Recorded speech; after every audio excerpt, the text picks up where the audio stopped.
ചെറിയ ഒരു ഉറക്കം വരും. പ്രത്യേകിച്ച് ഇതുപോലൊക്കെ ക്ലാസ്സൊക്കെ നടക്കുന്ന ഒരു അറ്റ്മോസ്ഫിയറിൽ ഉറക്കം വന്നില്ലെങ്കിൽ കുഴപ്പമില്ല. ഓക്കെ, ആ ഒരു ബോധ നിലവാരത്തിൽ നിന്നുകൊണ്ട് ഞാൻ കുറച്ച് കാര്യങ്ങൾ ചുരുങ്ങിയ സമയത്തുള്ള ഷെയർ ചെയ്യാം. ഞാൻ ഒരു ശ്രോതാവായിട്ട് വന്നതാണ്. ഒരു 2 മാസം മുമ്പ് തൃപ്പൂണിത്തുറയിലെ ഗുരുകുലത്തിൽ വെച്ചിട്ട് വേദാന്ത വിശ്വവിദ്യാലയം എന്ന് പറയുന്ന ഈ മാതൃകാ സംഘടനയുടെ ഒരു പ്രോഗ്രാം യാദൃശ്യമായിട്ട് അറ്റൻഡ് ചെയ്യാനിടയായി. ശ്രീ സന്തോഷ്, അതുപോലെ എൻ്റെ ശാഖയിൽ ഞാൻ നടന്ന് തൃപ്പൂണിത്തുറ ടൗൺ നടന്ന ശാഖയുടെ പ്രസിഡന്റാണ്. എൻ്റെ കൂടെ നിന്ന് 10-16 പേര് വന്നിട്ടുണ്ട്, കുട്ടികളുണ്ട്. അവിടുത്തെ സജീവ പ്രവർത്തകയായ ശൈലജ ഉണ്ണിയാണ് അതിലേക്ക് എന്നെ പ്ലഗ് ചെയ്തത്. ആ ഒരു പ്രോഗ്രാം ശരിക്കും പറഞ്ഞാൽ നല്ല ഒരു സത്സംഗം പരിപാടിയാണ്. എന്താ ഈ സത്സംഗം എന്ന് പറയുന്നത്? നമ്മുടെ മനസ്സിനെ ആത്മീയമായ ഉണർവും സന്തോഷവും നൽകുന്ന ഏതൊരു പരിപാടിക്കും നമുക്ക് സത്സംഗം പറയും. ആത്മീയമായ സന്തോഷം കിട്ടുന്ന എപ്പോഴാണ്? എന്താണ് ആത്മീയത? ഒരുപാട് കാര്യങ്ങളുണ്ട്. നമുക്കറിയാം, നമുക്ക് യുഗപുരുഷനായ ഭഗവാൻ ശ്രീനാരായണ ഗുരുദേവന്റെ അനുഗ്രഹം കിട്ടിയിട്ടുള്ള ഒരു കമ്മ്യൂണിറ്റിയാണ്.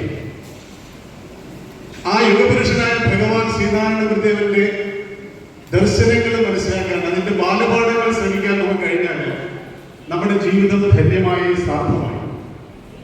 എല്ലാവർക്കും ഗുരുദേവനെ അറിയാൻ പറ്റില്ല. I make it very clear. മഹാഗുരുവിനെ ആർക്കെങ്കിലും അറിയാൻ ജീവിതത്തിൽ കഴിഞ്ഞാൽ അവരുടെ ജീവിതം ധന്യമായി. Take it for granted, I assure you. ജീവിതം എന്ന് പറയുമ്പോൾ, കാരണം ഞാൻ കോളേജിൽ പഠിക്കുന്ന കാലത്തേക്ക് വളരെ ശക്തമായ ഇടതുപക്ഷ വിദ്യാർത്ഥി പ്രസ്ഥാനങ്ങളുടെ വളർന്ന ആളാണ്. കമ്മ്യൂണിസ്റ്റ് പ്രസ്ഥാനങ്ങൾ തന്നെ. ചേർത്തലയാണ് ഞാൻ ജനിച്ചു വളർന്നത്. എൻ്റെ ഡിഗ്രി ചേർത്തല എസ് എൻ കോളേജിലെ മഹാരാജാസ് കോളേജിൽ, എൻ്റെ പോസ്റ്റ് ഗ്രാജുവേഷൻ ഡൽഹി യൂണിവേഴ്സിറ്റിയുടെ MPhil, Ernakulam law college LLB, ഡൽഹിയിൽ തന്നെ മാനേജ്മെന്റ്, ഇങ്ങനെ വിവിധ മേഖലകളിൽ എഡ്യൂക്കേഷൻ. KR ഗൗരിയമ്മയുടെ പ്രൈവറ്റ് സെക്രട്ടറിയാണ് 7 വർഷക്കാലത്ത് വയനാട് മന്ത്രിസഭയിലും ഉമ്മൻചാണ്ടി മന്ത്രിസഭയിലും വർക്ക് ചെയ്തു. കുറച്ച് കഴിഞ്ഞ് വിദേശത്ത് പോയി.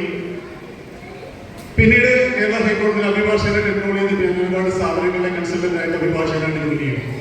പക്ഷെ 40 വയസ്സ് കഴിഞ്ഞപ്പോഴാണ് ഞാൻ ഗുരുവിലേക്ക് തിരിഞ്ഞത്.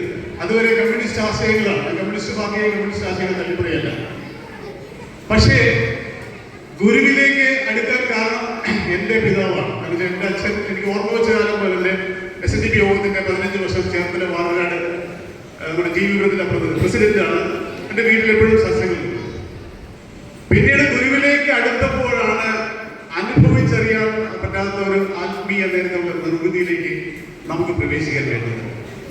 കമ്മ്യൂണിസവും മറ്റ് രാഷ്ട്രീയ ഐഡിയോളജിയൊക്കെ തന്നെ ടോട്ടലി മെറ്റീരിയലിസ്റ്റ് ആണെങ്കിൽ നമ്മുടെ ജീവിതം എന്ന് വെച്ചാൽ ആത്മീയതയും ഭൗതികമായും സമന്വയിപ്പിച്ച് കൊണ്ടുപോകുമ്പോഴാണ് നമ്മുടെ ജീവിതം സഫലമാകുന്നത്. സോ നിങ്ങൾ കുട്ടികൾ ഒരുപക്ഷെ പെട്ടെന്ന് ആത്മോപദേശത്തിന്റെ കണ്ടന്റ് പെട്ടെന്ന് ഡൈജസ്റ്റ് ആവില്ല. ശരിക്കും ഭഗവാൻ കൃഷ്ണൻ അർജുന നൽകിയ ഗീതോപദേശം അത് തന്നെയാണ് നമ്മുടെ സമുദായത്തിന്റെ മഹാഗുരു ഒരു ചെയ്ത, എന്താ പറയുക, നമുക്ക് പറഞ്ഞു തന്ന സൂക്തങ്ങൾ, ആത്മോപദേശം. അതിന്റെ ഉള്ളടക്കം മനസ്സിലാക്കിയാൽ നിങ്ങൾ എന്താ പറയുക, സമസ്ത മേഖലകളിൽ നിങ്ങൾക്ക് സക്സസ്ഫുൾ ആവാൻ പറ്റും. ഈ ഒരു പശ്ചാത്തലത്തിൽ നിന്നാണ് ഞാൻ എൻ്റെ മാനേജ്മെന്റിലേക്ക് തിരിയുന്നത്. So understand, first of all I appreciate ഈ പറയുന്ന വേദാന്ത വിശ്വവിദ്യാലയം എന്ന് പറയുന്ന ഈ സംഘടനയുടെ പ്രവർത്തനങ്ങളെ ഞാൻ അഭിനന്ദിക്കുകയാണ്. ഇത് മാതൃകാപരമാണ്. കേരളത്തിൽ അങ്ങോളം ഇങ്ങോളം കൊണ്ടുപോകണം. കാരണം വെച്ചാൽ ഗുരു പറഞ്ഞിരിക്കുന്നത് എന്താണ്? അറിവ്. നാം അറിവാകുന്നു, ശരീരമല്ല അറിവാകുന്നു. സോ അറിവ് നേടുമ്പോഴാണ് നമ്മൾ മനുഷ്യനാകുന്നത്. അറിവില്ലാത്ത മനുഷ്യരാണ് പലപ്പോഴും വലിയ വലിയ ക്രൈമുകളിലും വലിയ വലിയ തെറ്റുകളിലേക്ക് പോകുന്നത്. ഒരുപാട് അങ്ങോട്ട് പോട്ടെ. അപ്പൊ നമ്മളൊരു നോളജ് ഷെയറിംഗ് സെഷനാണ് ഈ ഒരു ഫോറം, ഈ ഒരു ഓർഗനൈസേഷൻ എഴുതുന്നത്. സന്തോഷമൊക്കെ ഇതിന് വളരെ മാതൃകാപരമായ പ്രവർത്തനങ്ങളാണ് നടത്തുന്നത്. ശൈലജാവിലേക്ക് പ്രത്യേകിച്ച് ഞാൻ താങ്ക്സ് പറയാം. കാരണം ഇതിലേക്ക് പ്ലഗ് ചെയ്യാം. അടുത്ത പ്രോഗ്രാം നമ്മുടെ തൃപ്പൂണിത്തുറയിൽ അടുത്ത ഓണക്കാലത്ത് നടത്തുവാൻ ഞങ്ങൾ ഇന്നിവിടെ വെച്ച് തീരുമാനിച്ചിട്ടുണ്ട്. ഒരു സഹകരിക്കണമെന്ന് അഭ്യർത്ഥിക്കുവാണ്. ഇനി കുട്ടികളിലേക്ക് തരാം. ഇവിടെ നേരത്തെ നമ്മുടെ ആചാര്യൻ ശ്രീ വിശ്വപ്രകാശ് വിജയാനന്ദ് സാർ അദ്ദേഹം പറഞ്ഞ് നിർത്തിയെടുത്ത് തുടങ്ങി. അദ്ദേഹം നിങ്ങളോട് കുറെ കാര്യങ്ങൾ പറഞ്ഞ് അവസാനത്തെ ഒരു 30 minutes കേൾക്കാനുണ്ടായിരുന്നു. കേട്ടപ്പോൾ തന്നെ നമ്മൾ ശരിക്കും മോട്ടിവേറ്റ് ആയി. അദ്ദേഹത്തിന്റെ ആ ഒരു ബോഡി എനർജി ഉണ്ടല്ലോ, ഒരു കാര്യം പറയുമ്പോൾ ഒരു ബോഡി എനർജി ആൻഡ് നോളജ്, അതായത് സ്വാശ്രയിച്ച് അദ്ദേഹം പറഞ്ഞൊരു പ്രധാനപ്പെട്ട കാര്യം എന്താണ്? ന്യൂറോപ്ലാസ്റ്റി. അർത്ഥമയ അല്ലേ? എല്ലാവരും എഴുതിയതല്ലോ. ഇംഗ്ലീഷിൽ ഒരുപാട് പദങ്ങളൊക്കെ ഉണ്ട്. നമ്മൾ ഇംഗ്ലീഷ് പഠിക്കുമ്പോൾ പല ആൻജിയോപ്ലാസ്റ്റി കേട്ടിട്ടുണ്ട്, പക്ഷെ ന്യൂറോപ്ലാസ്റ്റി ഒരു പക്ഷേ ഇന്നായിരിക്കും പലരും കേൾക്കുന്നത്. ഞാൻ കേട്ടിട്ടുണ്ടെങ്കിൽ ഇന്നാണ് ഞാൻ കൗതുകത്തോടെ പോയത്. ഇംഗ്ലീഷ് ഭാഷയിൽ ഒരുപാട് വാക്കുകൾ നമ്മളിൽ പെട്ടെന്ന് എന്തെങ്കിലും മറന്നു വയ്ക്കാൻ പറ്റുന്നതിന്റെ കുട്ടികൾ എഴുതിയിരുന്നു. ഇംഗ്ലീഷ് ഭാഷയിൽ ഏറ്റവും നീളം കൂടിയ വാക്ക് എന്നറിയാമോ? ഏറ്റവും longest word in English ന്യൂമോണോ ultra microscopic സിലിക്കോ volcano കോണിയോസിസ്. ഒന്ന് എഴുതിയെടുത്തു തുടങ്ങി. ഇംഗ്ലീഷിലെ ഏറ്റവും നീളം കൂടിയ വാക്കാണ് ന്യൂമോണോ, PNUMONO, ന്യൂമോണോ, ultra ULTRA, microscopic, ultra microscopic, സിലിക്കോ volcano, സിലിക്കോ SILCO, volcano VOLCO, volcano കോണിയോസിസ്.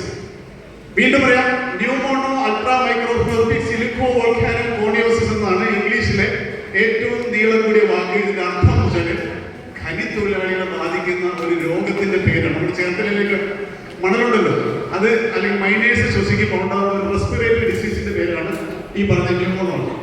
അവിടെ വില്യം ഷേക്സ്പിയർ കേട്ടിട്ടുണ്ടല്ലോ. വില്യം ഷേക്സ്പിയർ അദ്ദേഹം ഉപയോഗിച്ചിട്ടുള്ള ഏറ്റവും ലോങ്സ്റ്റ് വേർഡ് എന്നറിയാമോ? ഹോണോറിഫിക്കേബിലിറ്റൂഡിനിറ്റാറ്റിബസ്. ഹോണോറിഫിക്കേബിലിറ്റൂഡിനിറ്റാറ്റിബസ് മീൻസ് സിമ്പിൾ ഓണറബിൾ. മറ്റൊരു ഇംഗ്ലീഷ് പദം കൂടി പറഞ്ഞുകൊണ്ട് എന്താ? മറ്റൊരു ലോങ്സ്റ്റ് വേർഡാണ് ഫ്ലോക്സിനോസിനിഹിനിഫിലിഫിക്കേഷൻസ്. പെട്ടെന്ന് പറയാൻ പ്രയാസം തോന്നും. ഫ്ലോക്സിനോ ശശി തരൂർ എന്നാണ് പറഞ്ഞത്. നിങ്ങളൊക്കെ ശ്രദ്ധിച്ചിട്ട് അതിലൊന്നും ഞാൻ പഠിച്ചിട്ടുള്ളതാണ്. ഞാൻ കോളേജ് അധ്യാപകനായപ്പോൾ എന്റെ കുട്ടികൾക്ക് ഞാൻ പറഞ്ഞു കൊടുക്കാറുണ്ട്, എവിടെ ചെന്നാലും നിങ്ങൾക്ക് ഇത് പറഞ്ഞാൽ നിങ്ങൾ ആളുകൾ ശ്രദ്ധിക്കും. അതുകൊണ്ടാണ് ഞാൻ അത് കുറിച്ച് നിൽക്കാൻ പറഞ്ഞത്. ഏതൊരു സൊസൈറ്റി ചെന്നാലും നിങ്ങൾ ഈ 3 വാക്ക് പഠിച്ചു കഴിഞ്ഞാൽ പെട്ടെന്ന് നിങ്ങൾ ശ്രദ്ധിക്കപ്പെടും. ഒന്ന് pneumonoultramicroscopicsilicovolcanoconiosis, 2 honorificabilitudinitatibus, 3 floccinaucinihilipilifications. Floccinaucinihilipilifications എന്ന് കൃത്യമായിട്ട് പറയണം. എന്റെ അർത്ഥം വെച്ചാൽ the act of treating anything as unworthy. ഓ, അവൻ അങ്ങനെ, അവൾ അങ്ങനെ എന്ന് പറയത്തില്ലേ? ആരെ കുറച്ച് കാണിക്കുന്ന ഒരു പ്രോസസ്, അതിനാണ് floccinaucinihilipilification. Okay, I come back. അങ്ങനെ ഒരു വാക്കാണ് ഇന്ന് നിങ്ങൾ കേട്ടത്. എന്താണ് ന്യൂറോപ്ലാസ്റ്റി? എന്താ ന്യൂറോപ്ലാസ്റ്റി അദ്ദേഹം പറഞ്ഞത്? അതിൽ പറഞ്ഞ ശ്രദ്ധ അല്ലെ? ഏറ്റവും പ്രധാനപ്പെട്ട കാര്യങ്ങൾ. നിങ്ങൾ ഇവിടെ ഇരിക്കുന്ന ഈ ഒരു ക്ലാസിന്റെ മെയിൻ ഉദ്ദേശം വെച്ചാല് ഇവിടെ ഇന്ന് 100 കുട്ടികൾ വന്നിട്ടുണ്ടെങ്കിൽ ഒരു 20 കുട്ടികൾക്കെങ്കിലും ഒരു സ്പാർക്ക് കിട്ടിയാൽ ഈ പ്രോഗ്രാം 100% സക്സസ്ഫുൾ ആണ്. 20 കുട്ടികൾക്ക് സ്പാർക്ക് എന്ന് പറഞ്ഞാൽ നിങ്ങളുടെ ബ്രെയിനിൽ ഒരു ഭയങ്കരമായ ഒരു സിഗ്നൽ കടന്നു വരും. ആ സിഗ്നലാണ് ഈ പറഞ്ഞ ന്യൂറോപ്ലാസ്റ്റി എന്ന് പറയുന്നത്. The power of your brain to change to the new situation and work. നിങ്ങളുടെ തലച്ചോറ്, അതിന്റെ ന്യൂറോ അറിയാലോ, വൈക്കം ചന്ദ്രനാഗിരി ന്യൂറോ ഹോസ്പിറ്റലാണ്. എന്തോ ബ്രെയിനുമായിട്ട് ബന്ധപ്പെട്ട് എന്ത് വിഷയങ്ങളെ പോകുന്നത് ന്യൂറോയാണ്. ന്യൂറോപ്ലാസ്റ്റി എന്ന് വെച്ചാൽ നിങ്ങളിപ്പോ പെട്ടെന്ന് ഇന്നത്തെ ക്ലാസ്സിൽ നാളെ മുതൽ ഞാൻ വയലിൻ പഠിക്കാൻ പോകും, അല്ലെ ഞാൻ പിയാനോ പഠിക്കാൻ പോകും. നിങ്ങളുടെ തീരുമാനം എന്തൊരു ക്ലാസ്? നാളെ മുതൽ നിങ്ങളുടെ തോട്ട് പ്രോസസ് ആണ്. നിങ്ങളുടെ normal conventional way of thinking കൂടാതെ നിങ്ങൾ പിയാനോ അല്ലെങ്കിൽ വയലിലേക്ക് തിരിയുമ്പോൾ നിങ്ങളുടെ സബ് കോൺഷ്യസ് മൈൻഡ് വർക്ക് ചെയ്ത് ബ്രെയിനിലേക്ക് മെസ്സേജ് വിടുവാണ്. എന്താ? ഞാനൊരു പിയാനിസ്റ്റ് അല്ലെങ്കിൽ ഞാനൊരു വയലിനിസ്റ്റായിട്ട് മാറുന്നു. അതിന്റെ ബാലപാഠങ്ങൾ പഠിക്കണം, അതിന്റെ നോട്ടുകൾ എഴുതിയെടുക്കണം, എനിക്കൊരു ഗുരുവിന് വേണം, ഞാൻ ഇത്ര മണിക്ക് ക്ലാസ്സിൽ പോകും. എനിക്ക് അറിയപ്പെടുന്ന ഒരു വയലിനിസ്റ്റായിട്ട് അല്ലെങ്കിൽ പിയാനിസ്റ്റായിട്ട് ഇരിക്കുമ്പോൾ ഈ മെസ്സേജ് നിങ്ങളുടെ ബ്രെയിനിലേക്ക് പോകും. ബ്രെയിൻ പെട്ടെന്ന് ചേഞ്ച് ആവും.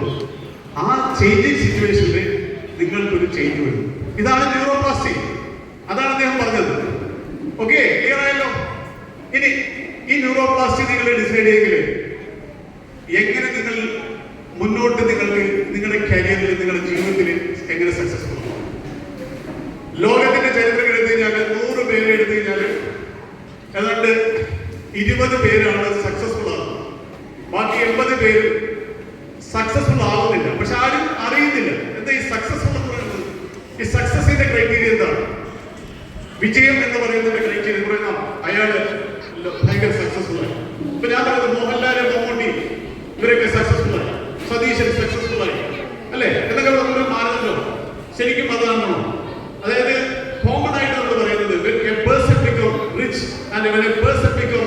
fame he is or she is successful എന്ന് പറയും.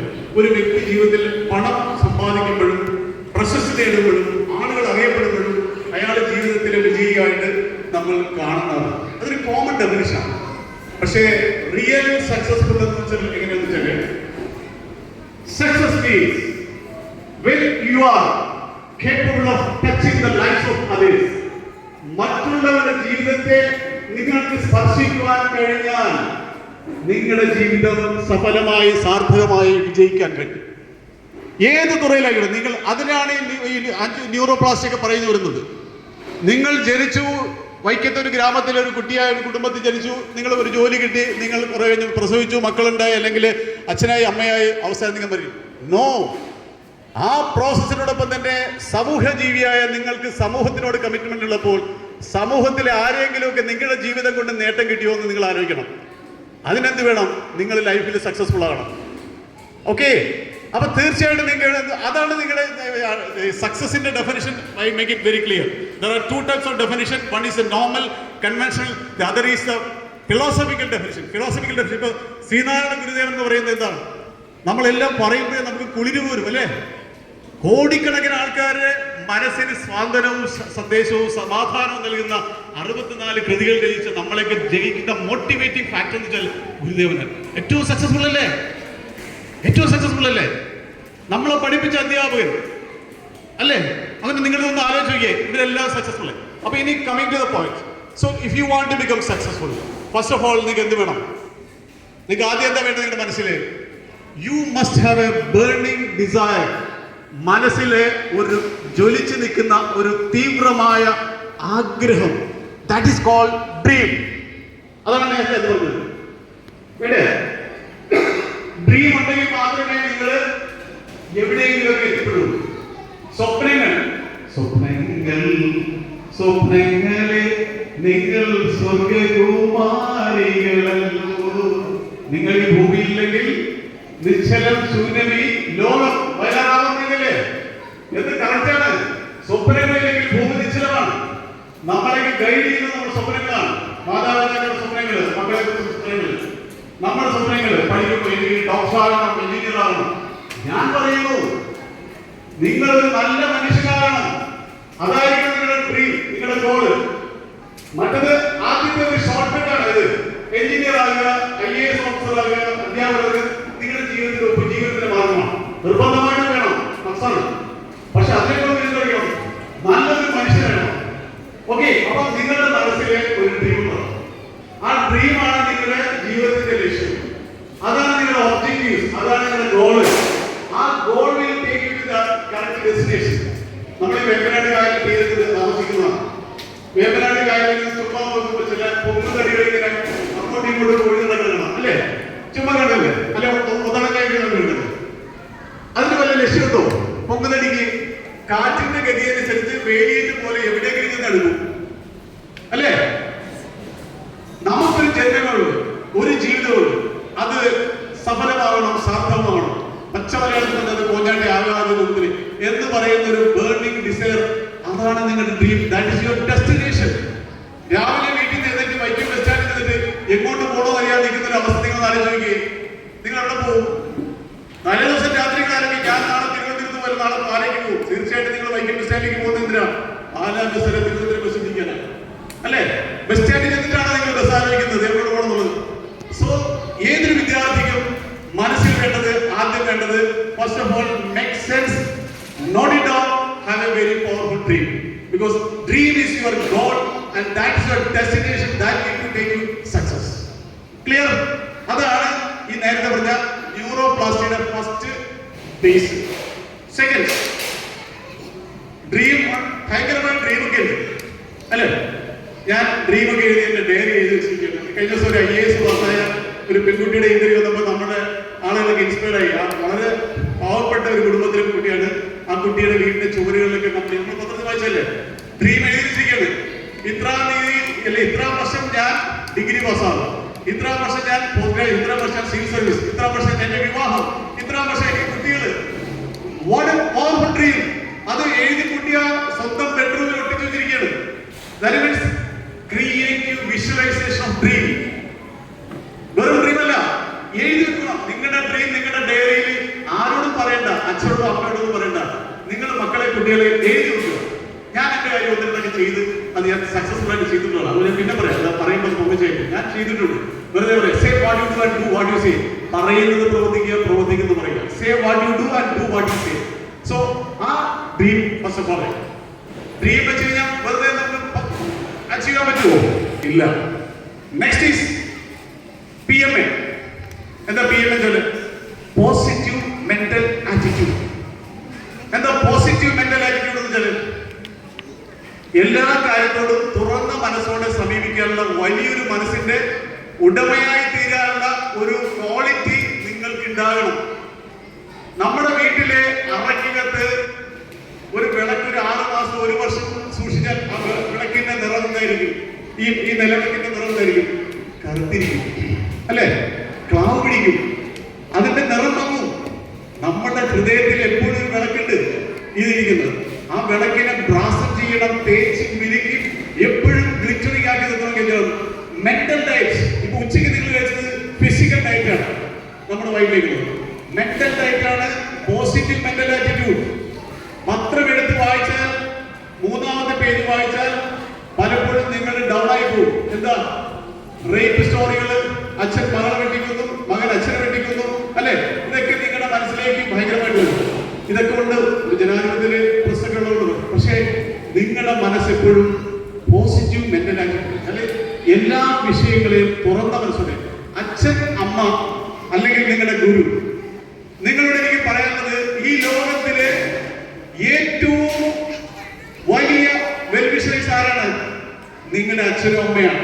പക്ഷെ അച്ഛനും അമ്മയും എന്തെങ്കിലും ഉപദേശിച്ച് വരുമ്പോഴേക്കും നിങ്ങൾക്ക് ഭയങ്കര ദേഷ്യം വരും. ഉറങ്ങാൻ സമ്മതിക്കുന്ന അമ്മ കിടക്കുന്നില്ല, ഇങ്ങനെ പഠിക്കണി അല്ലെങ്കിൽ എന്തെങ്കിലും പറയും. പക്ഷേ അണ്ടർസ്റ്റാൻഡ് ദാറ്റ് അവരാണ് ഈ ലോകത്തിലെ ഏറ്റവും വലിയ വെൽവിഷേഴ്സ്. അപ്പൊ ഇങ്ങനെയുള്ള ചില അഭിപ്രായങ്ങളും നിർദ്ദേശങ്ങളൊക്കെ വരുമ്പോൾ തുറന്ന മനസ്സോടെ കാണാനുള്ള ഒരു ആറ്റിറ്റ്യൂഡ് ഉണ്ടാവും. ഞാനൊരു പെട്ടെന്ന് പറഞ്ഞാൽ മനസ്സിലാക്കുന്ന ഒരു ഉദാഹരണം പറഞ്ഞു. ഈ പോസിറ്റീവ് മെന്റൽ ആറ്റിറ്റ്യൂഡ് എന്നുള്ളത് വലിയ സയന്റിഫിക് ഡെഫിനിഷൻ വേണ്ട. ഞാൻ സാധാരണ നാട്ടിൽ പറഞ്ഞൊരു ഉദാഹരണം പറഞ്ഞു. നമുക്ക് 3 തരത്തിലുള്ള ആളുകളുണ്ട്, കാറ്റഗറി. 3 തരത്തില്, അതായത് ആറ്റിറ്റ്യൂഡിലെ നമ്മുടെ മനോഭാവം. ഒന്ന് വാഴപ്പെട്ടി എന്ന് പറയും. സാറേ പറഞ്ഞു വാഴപ്പെട്ടി. 1ാമത്തെ കാറ്റഗറി വാഴപ്പെട്ടി. 2ാമത്തത് വിറകുകൊള്ളി. 3ാമത്തത് കർപ്പൂരം. ഇനി ഞാൻ കഥയിലേക്ക് വരാം. മനസ്സിലാക്കുക. 3 ഞാൻ പറഞ്ഞു: വാഴപ്പെട്ടി, വിറകുകൊള്ളി, കർപ്പൂരം. ഒരു വാഴപ്പെട്ടി എടുത്തിട്ട് നിങ്ങൾ കട്ട് ചെയ്തിട്ട് അടുപ്പിലേക്ക് വെച്ച് ഒന്ന് കത്തിക്കാൻ ശ്രമിച്ചാൽ എങ്ങനെ ഇരിക്കും? കത്തുവോ? ഒരിക്കലും കത്തില്ല. കത്തില്ലെന്ന് മാത്രമല്ല, കത്താൻ ശ്രമിക്കുന്ന ആളിന്റെ കണ്ണൊക്കെ നേറും, ചുറ്റും പുകവരും, മൊത്തം പ്രശ്നമായിരിക്കും. ഇതേപോലത്തെ സ്വഭാവമുള്ള ആളുകൾ നമ്മുടെ കൂടെയുണ്ട്. വാഴപ്പെട്ടി എന്ത് പറഞ്ഞാലും നെഗറ്റീവാണ്. അവരുമായിട്ട് ഒരു ദിവസം സംസാരിക്കാൻ നമ്മുടെ ദിവസം പോകും. അവർ പറയുക അതൊന്നും ശരിയാവില്ല, അതൊന്നും നിരക്കുന്ന ഡോക്ടർ ആയിരിക്കില്ല, നമ്മൾ വെറും സാധാരണക്കാർ.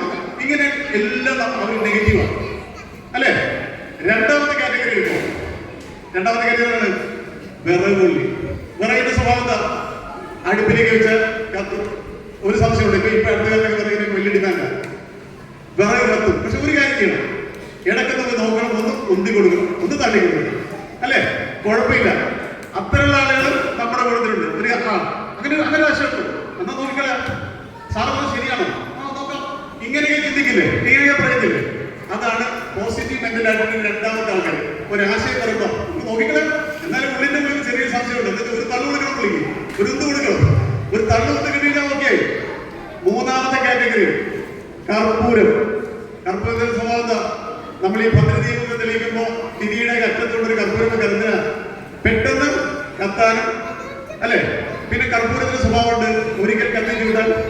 അപ്പൊ ഈ കർപ്പൂരം എന്ന് വെച്ചാല് ഒരിക്കൽ ഒന്ന് കത്തിച്ചാൽ പിന്നെ ഉന്തി കൊടുക്കണ്ട, തള്ളി കൊടുക്കണ്ട, തന്നെ നിന്ന് കത്തി അതിന്റെ ഉദ്ദേശിച്ചത് പൂർത്തീകരിച്ച് മാത്രമേ അത് കിട്ടാവുള്ളൂ.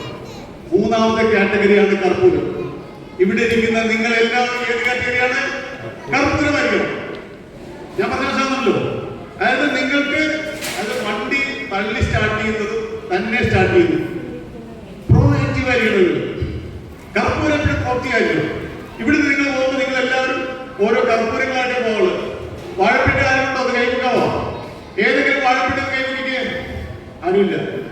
വിറകുകളുണ്ടോ? അത് കൈവെക്കുക. കർപ്പൂരങ്ങൾ കൈവെക്കുക. കർപ്പൂരം. ഓ വാ വാ വാ, ഒരു കൈയ്യടി കൊടുത്തേ, കൈയ്യടി. ഇപ്പൊ ഞാൻ പറഞ്ഞ മനസ്സിലായല്ലോ. കർപ്പൂരം ഞാൻ ഈ ഡെഫിനിഷൻ നിങ്ങൾ മറക്കില്ല. അതുകൊണ്ടാണ് ഒരുപാട് കടിച്ചാൽ പെട്ടാത്ത ജാർഗൻസ് ഒക്കെ നിങ്ങളുടെ ക്ലാസ് ഒന്നും കഴിയില്ല. ഈ കർപ്പൂര സ്റ്റോറികൾ മറക്കണം. ഞാനൊരു കർപ്പൂരമാണ്.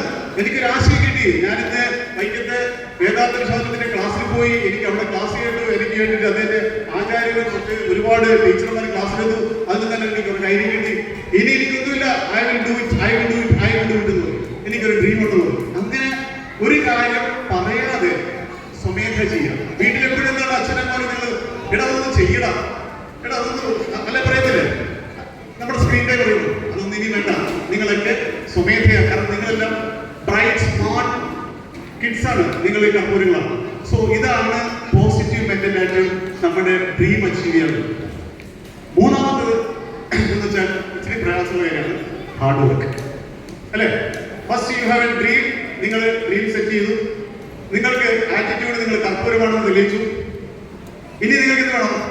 Hard work. ഇത് രാവിലെയൊക്കെ പറഞ്ഞ പോലെ there is no shortcut in your life. എവിടെയെങ്കിലും നേരത്തെ കഴിഞ്ഞ ദിവസം ലോട്ടറി അടിക്കുന്ന കാര്യം പറഞ്ഞു. ലോട്ടറി അടിച്ച പൈസ കൊണ്ട് ശരിയാണോ പറഞ്ഞ ആ ടീച്ചർ തന്നെ correct. there is no shortcut. you have to undergo the struggles. no pain no gain. no pain no gain. Pain എടുക്കാതെ ഇന്ന് ലോകത്തില് ആർക്കും ഗെയിൻ ഉണ്ടായിട്ടില്ല. ഒരമ്മയും വേദനിക്കാതെ പ്രസവിച്ചിട്ടില്ല. പ്രസവം കഴിഞ്ഞ അമ്മയുടെ വേദന ഒന്നും അറിയുന്നില്ല. കാരണം കുട്ടിയെ കിട്ടുമ്പോൾ ഉണ്ടാകുന്ന സന്തോഷം. Like that you have to undergo hard work. ഈ ഹാർഡ് വർക്ക് എന്ന് വെച്ചാൽ ഇന്നത്തെ കാലത്ത് സ്മാർട്ട് വർക്ക് കൂടിയാണ്. അല്ലേ? ഞാൻ പറയേണ്ട ആവശ്യമില്ല. ഇന്ന് നമ്മൾ ജീവിക്കുന്നത് AI ആർട്ടിഫിഷ്യൽ ഇന്റലിജൻസിന്റെ യുഗത്തിലാണ്. എത്ര പേര് ചാറ്റ് GPT ഉപയോഗിക്കുന്നുണ്ട്? ഒന്ന് കൈവിടാമോ? എത്ര പേര്? Very good. എന്നിട്ട് യു ഷുഡ് യൂസ് ഇറ്റ്. ഞാൻ യൂസ് ചെയ്യുന്നുണ്ട്. എനിക്ക് 62 വയസ്സാണ്. ഞാനൊക്കെ നിങ്ങളുടെയൊക്കെ പ്രായം ചെയ്തൊന്നുമില്ല.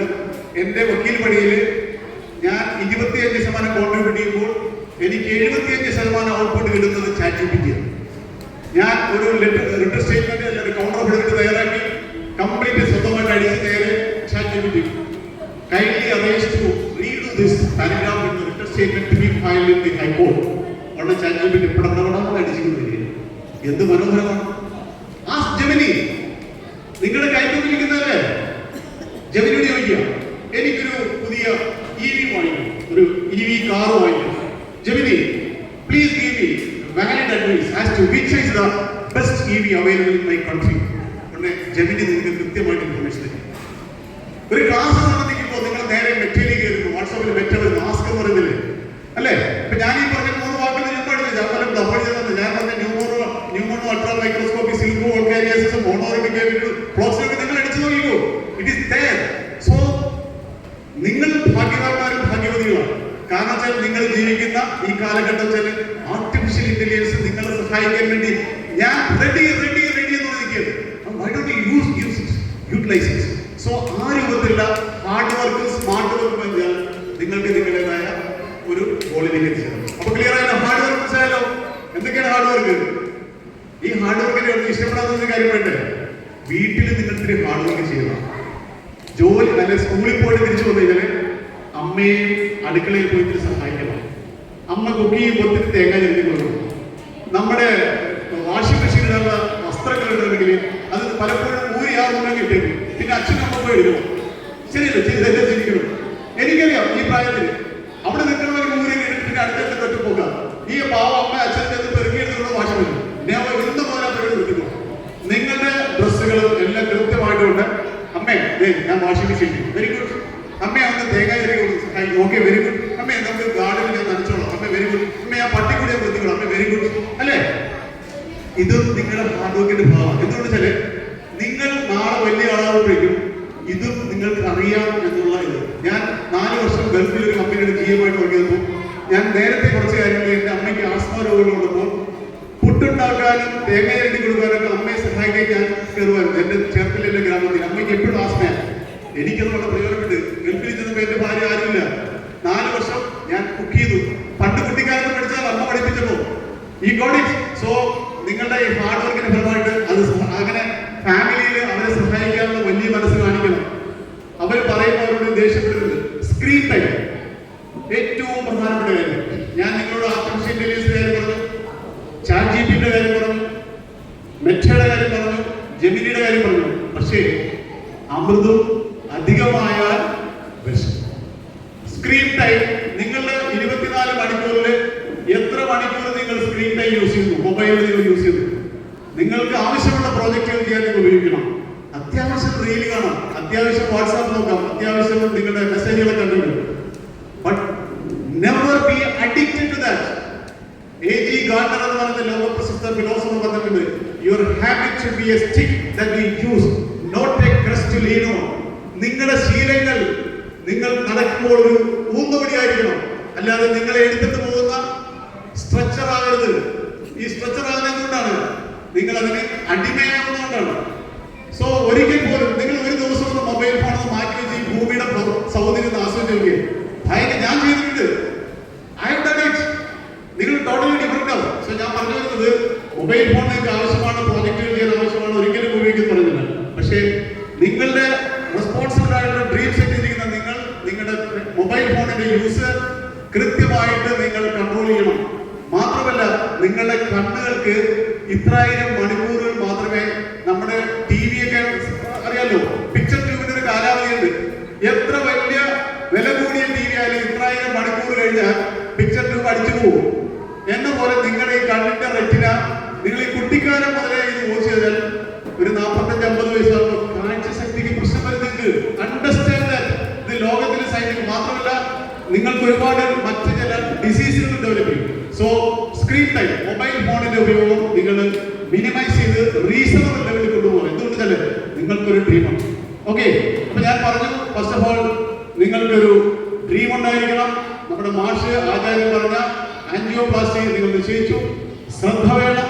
സ്കൂളിലായാലും വീട്ടിലായാലും ഇന്നിപ്പോ ക്ലാസ് എടുക്കുമ്പോൾ ആ സാർ എങ്ങനെയെങ്കിലും അവസാനിപ്പിച്ച് കഴിഞ്ഞു നോ, അതിനകത്ത് എന്തെങ്കിലും സ്മാർട്ട്. സോ ആ രൂപത്തിലുള്ള പോസിറ്റീവ് മെന്റൽ ആറ്റിറ്റ്യൂഡ് വേണം. സെൽഫ് ഡിസിപ്ലിൻ അല്ലേ? സെൽഫ് ഡിസിപ്ലിൻ എന്താ? ആരും ഒന്നും പറഞ്ഞു തരത്തില്ല. ദൈവനിശ്ചയം ചെല്ലണമെന്നൊരു കാര്യമുണ്ടല്ലോ. ഞാൻ എന്റെ ഭാര്യയോട് എന്റെ മക്കളെ പോകുമ്പോ എത്ര തിരക്കുണ്ടെങ്കിലും ഇപ്പൊ രണ്ടുപേരും ഹൈലി ക്വാളിഫൈഡ് ആണ്, രണ്ടുപേരും താങ്ക്സ് ഗുരുദേവ്, നമുക്ക് വേറൊന്നുമില്ല. ഞാൻ എന്റെ പ്രായത്തിലുള്ള എന്റെ അച്ഛനമ്മമാരോടും കൂട്ടുകാരോടും എന്റെ ഫ്രണ്ട്സിനോട് പറയും, ഒരിക്കൽ പോലും മക്കൾക്ക് വേണ്ടി 1 സെന്റ് ഭൂമി പോലും മേടിച്ചു കൊടുക്കരുത്. മക്കൾക്ക് വേണ്ടി 1 സെന്റ് ഭൂമി പോലും മേടിച്ചു വെക്കരുത്, ഒരു ഫ്ലാറ്റും മേടിച്ചു വെക്കരുത്. പക്ഷെ മക്കൾക്ക് വേണ്ടിയിട്ട് എത്ര ലക്ഷം രൂപ കൊടുക്കലും എഡ്യൂക്കേഷൻ കൊടുക്കാൻ വേണ്ടി കടം മേടിച്ചിട്ടാണ് നിങ്ങൾ പഠിപ്പിക്കുക. ഓട്ടോമാറ്റിക്കലി ഫ്ലാറ്റും സ്ഥലവും ഉണ്ടാവും. ഫ്ലാറ്റും ഭൂമിയൊക്കെ നേരത്തെ മേടിച്ചിട്ട് കഴിഞ്ഞാൽ ഈ അച്ഛനും അമ്മയും മരിക്കാൻ വേണ്ടി മക്കള് കാത്തു നിൽക്കുന്ന ഒരു കാലഘട്ടത്തിലാണ് നമ്മൾ ജീവിക്കുന്നത്. കാരണം ഞാൻ വക്കീൽ രൂപത്തിൽ ഒരുപാട് കേസുകൾ ഡീൽ ചെയ്യുന്നു. പല പേരൻസും എന്റെ ഒരു മകനൊരു ഫ്ലാറ്റ്, എന്റെ ഒരു മകൾക്ക് ഒരു സ്ഥലം, ഇങ്ങനെ തന്നെ പറയും. ഞാൻ പറഞ്ഞു, ഗുരു പറഞ്ഞ ഏറ്റവും വലിയ ഇൻവെസ്റ്റ്മെന്റ് എഡ്യൂക്കേഷൻ, വിദ്യയിൽ നിക്ഷേപിക്കുക, നോളജ് നൽകുക. ഓക്കെ, ഞാൻ പറഞ്ഞ ടോപ്പിക്ക് വീണ്ടും പോകുന്നു. നമ്മുടെ പിന്നെ സെൽഫ് ഡിസിപ്ലിൻ. ആ സെൽഫ് ഡിസിപ്ലിൻ നിങ്ങളെ സെൽഫ് ഡിസിപ്ലിൻ ഇല്ലെങ്കിൽ, ഞാൻ പറഞ്ഞു വന്നത്, എപ്പോഴും എല്ലാ ദിവസവും സ്കൂളിലേക്ക് പോകും അല്ലെങ്കിൽ കോളേജിലേക്ക് പോകുമ്പോൾ എത്ര തിരക്കുണ്ടെങ്കിലും വീട്ടിലുള്ള ഗുരുദേവന്റെ ചിത്രത്തിന് നിങ്ങൾ ഗുരുദേവ ഇങ്ങനെ പ്രാർത്ഥിക്കാമോ? എനിക്ക് ലോട്ടറി അടിക്കണം, എന്റെ പരീക്ഷ പാസ്സാണെന്നൊക്കെ പറഞ്ഞോന്നില്ലാതെ, പക്ഷെ ഇങ്ങനെ പറഞ്ഞാൽ മഹാഗുരുവേ എന്റെ കൂടെ ഉണ്ടാകണം, എന്ത് ക്രൈസിസും നേരിടാനുള്ള മനഃശക്തി എനിക്ക് ഉണ്ടാവണം. ഇതായിരിക്കും നിങ്ങളുടെ പ്രാർത്ഥന. ഗുരു നമ്മുടെ ചുറ്റിനുണ്ട്. I understand, I promise you. പലരും വിചാരിക്കുന്നു ഗുരുദേവൻ 28 പോയി സമാധിയായി. നോ, നാം ഇങ്ങനെ പ്രകാരം പ്രകാശിച്ചുകൊണ്ടേയിരിക്കുന്നത് ശരിക്കും ഗുരുദേവൻ ഒരിക്കലും ഞാൻ പറയുന്നില്ല. എന്തുകൊണ്ടാണ്? അദ്ദേഹത്തിന് അഹംഭാവമില്ലാത്തതുകൊണ്ടാണ്. അഹങ്കാരിയും അഹംഭാവമുള്ള മനുഷ്യൻ 10 പ്രാവശ്യം 10 വാചകം ചെല്ലുമ്പോഴത്ത് 15 ഞാനും 15 എന്റെ കടന്നു വരും. ഗുരുവിനെ അറിഞ്ഞ ആൾക്കാർ എപ്പോഴും ഞാൻ പറയില്ല, എന്റെ എന്ന് പറയുന്നില്ല. ഗുരുദേവൻ എപ്പോഴും പറയുന്നത് നാം എന്ന. പക്ഷെ ഈ ഒരു പർട്ടിക്കുലർ കേസിൽ ഗുരുദേവൻ നാം ശരീരമല്ല എന്ന് പറഞ്ഞിരിക്കുന്നത് ഞാനും നിങ്ങളും ഗുരു അടങ്ങിയ നാം ആണ്. അത് അണ്ടർസ്റ്റാൻഡ്. ആൾക്കാർക്ക് ഗുരുദേവൻ പ്ലൂറലാണ്. സോ നമ്മള് ഏത് നല്ല കാര്യത്തിന് പോകുമ്പോൾ ഗുരുവിനെ പ്രാർത്ഥിച്ചാൽ ഇതൊക്കെ നമ്മുടെ ഒരു ഡിസിപ്ലിന്റെ ഭാഗമാണ്. ഞാൻ ചെയ്യാറുണ്ട്, എന്റെ മക്കളെ കൊണ്ട് ചെയ്യാറുണ്ട്, നിങ്ങളും ഫോളോ ചെയ്യാം. ഒരു ക്രൈസിസ് നിങ്ങൾ ഗുരുവിനെ വിളിച്ചോളൂ, ഒരു സംശയം വേണ്ട. ഗുരുദേവൻ നിങ്ങൾക്ക് ഒരു തുണയായിട്ട് വരും. ഇവിടെ വൈക്കത്തപ്പനുണ്ട്, ഏറ്റുമാനൂരപ്പനുണ്ട്, ഉദയനാപുരത്ത് അപ്പനുണ്ട്, സുബ്രഹ്മണ്യ സ്വാമിയുണ്ട്. ഇതൊക്കെ ഞാൻ ഒരിക്കലും പോരുന്നോ എന്ന് പറയുന്നില്ല. പക്ഷേ ഗുരു എന്ന് പറയുന്നത് ജീവിക്കുന്ന സത്യമാണ്.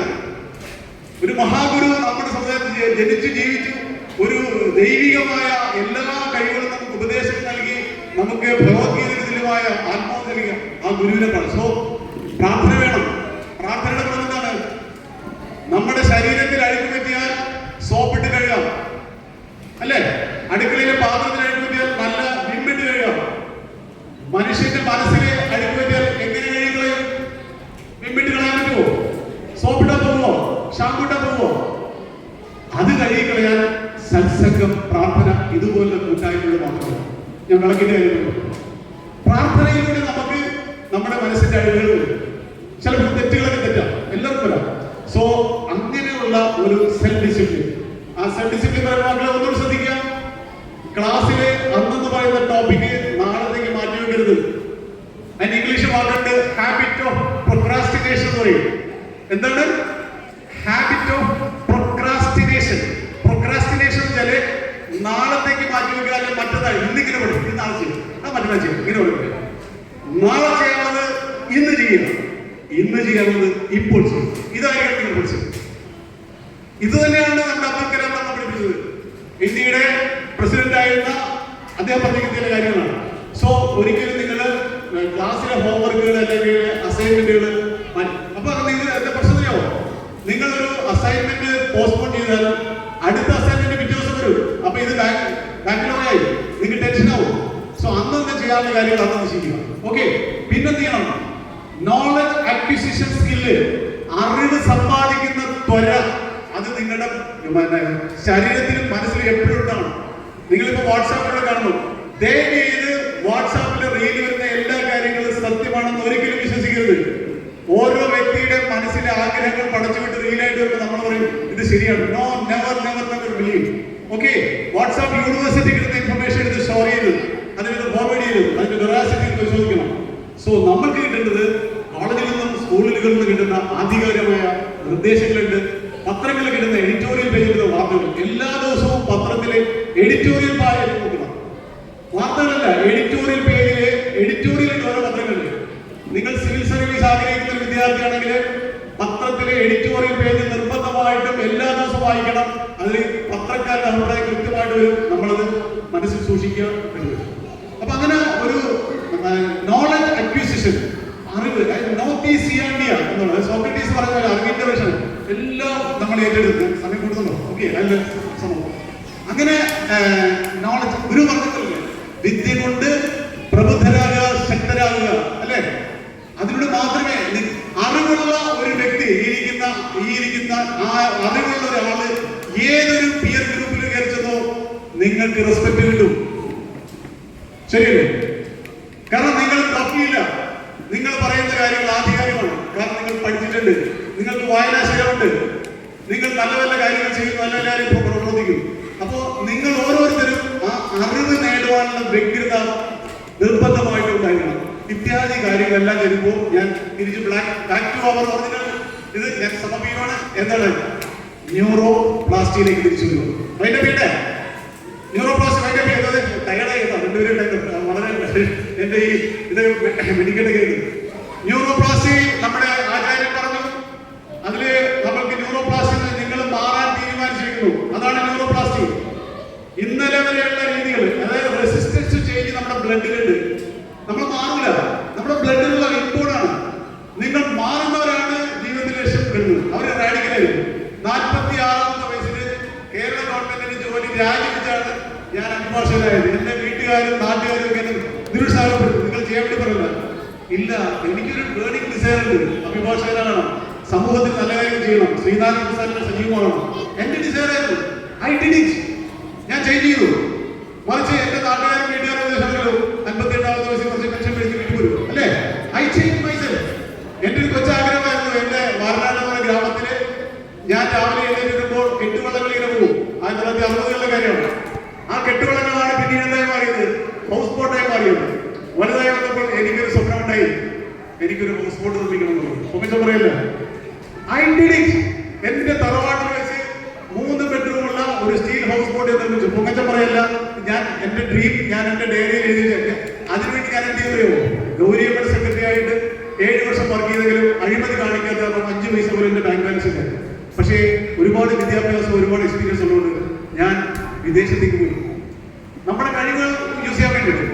വിദേശത്ത് പോയി 3 വർഷം വർക്ക് ചെയ്തപ്പോൾ 10-40 ലക്ഷം രൂപ 3 വർഷം കൊണ്ട് എന്റെ ബാങ്ക് അക്കൗണ്ടിലേക്ക് വന്നു. നമ്മുടെ കഴിവുകളാണ്. ആ പൈസ കൊണ്ട് ഞാൻ എന്റെ സ്വപ്നമായിരുന്നു ഒരു ഹൗസ് ബോട്ട് നിർമ്മിക്കാം. അതിനുവേണ്ടി നമ്മുടെ കൊച്ചു കാര്യങ്ങളാണ്. ഞാൻ കൊച്ചു കാര്യങ്ങൾ ശരിയോ അതുപോലെ തന്നെ ഓക്കെ. അപ്പോൾ നമ്മുടെ ഡ്രീം ഉണ്ടാവണം, പോസിറ്റീവ് മെന്റൽ ആറ്റിറ്റ്യൂഡ് ഉണ്ടാവണം, സെൽഫ് ഡിസിപ്ലിൻ ഉണ്ടാവണം, ഹാർഡ് വർക്ക് ഉണ്ടായിരിക്കണം, എല്ലാ കാര്യങ്ങളും സർവോപരി നോളജ് അക്വിസിഷൻ സ്കിൽ ഉണ്ടാവണം. ഇത്രയും കാര്യങ്ങൾ പറഞ്ഞുകൊണ്ട് ഞാൻ എന്റെ ഈ ചെറിയ 5 മിനിറ്റ് ഇൻട്രൊഡ്യൂസ് ചെയ്യാൻ വേണ്ടി വന്നതാണ്. പക്ഷെ ഞാൻ സാധാരണ തോട്ടുപോകും അങ്ങനെ ഭാഗത്തിലൊക്കെ തന്നെ വേനൽക്കാലത്ത് കുട്ടികൾക്ക് പോയി ക്ലാസ് എടുക്കാറുണ്ട്. ഒരുപാട് കുട്ടികളെ വിളിക്കാറുണ്ട്. നിങ്ങൾക്ക് നല്ലൊരു മെന്ററെ കണ്ടെത്തുക. മനസ്സിലായോ? നിങ്ങൾക്ക് മെന്റർ ഉണ്ടാവണം എല്ലാവർക്കും. അതായത് നിങ്ങൾ അച്ഛനോടും അമ്മയോടും അല്ലെങ്കിൽ സഹോദരങ്ങളോടൊക്കെ ചില കാര്യങ്ങൾ ശരിയാണെങ്കിൽ നല്ല ഒരു ടീച്ചറുണ്ടാവും. ആ ടീച്ചറോട് കാര്യങ്ങൾ ചെയ്യാം. അതൊക്കെ നിങ്ങൾക്ക് നല്ല ഒരു ഗണിയാണ്. ഇത്രയും വാക്കുകൾ പറഞ്ഞുകൊണ്ട് നമ്മുടെ ഈ പറഞ്ഞ വൈക്കത്തെ വേദാന്ത വിശ്വവിദ്യാലയത്തിന്റെ മുഴുവൻ ലീഡേഴ്സിനെ ഞാൻ ആരുടെയും പേരെന്ന് പറയുന്നില്ല അഭിനന്ദിച്ചുകൊണ്ട് ഈ ഒരു സത്സംഗങ്ങളിൽ പങ്കെടുക്കാൻ മഹാഭാഗ്യമായിട്ട് കരുതിക്കൊണ്ട് ഞാൻ ഇവിടെ പറഞ്ഞ കാര്യങ്ങളെല്ലാം പിന്നെ ശ്രമിച്ചതിന് എല്ലാവർക്കും ഗുരുദേവന്റെ നാമത്തിൽ ഞാൻ വാക്ക് കേൾക്കുന്നു. നന്ദി പറഞ്ഞു. Thank you very much.